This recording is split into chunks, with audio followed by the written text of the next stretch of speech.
మనమైతే ఆమెదేం దోసుకొని తింటలేం గదా! కావాలని ఆమె కన్నీళ్లు పెట్టించి ఆమె ఆస్తులు, అంతస్తులు మనం పంచుకుంటలేం గదయ్యా! ఈ ముచ్చట అందరికీ ఎరుకే. అన్నదమ్ముల ఆస్తిలా ఏ ఆడపిల్ల హక్కు గావాలని కోరేదున్నది? చెప్పు. ఆ దేవునికి తెలవదా అయ్యా? మనం పొద్దుందాకా ఎండల కష్టపడి పొయ్యి కాడ అగ్గి చెక్కకు తిని, తినక ఆగం జేసుకుంటా బతుకును నువ్వు పైసలు సంపాదించుకుంటా ఇల్లు కట్టుకుంటా అంటన్నావు. అన్ని పనులు చేసుకుంటా వచ్చిన రూపాయిని నేను ఇళ్ళలో తీసుకుంటన్నా. ఆమెకేందయ్యా గవర్నమెంట్ నౌకరీ, అన్ని తీర్లున్నది.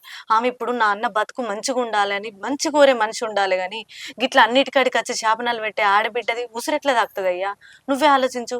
ఆ దేవునికి గూడా ఎరుకేనయ్యా. మనం కష్టపడి సంపాదించుకుంటున్నాం తప్ప అక్రమంగా సంపాదించుకుంటలేం. అక్రమంగా ఇల్లు కట్టుకుంటలేం.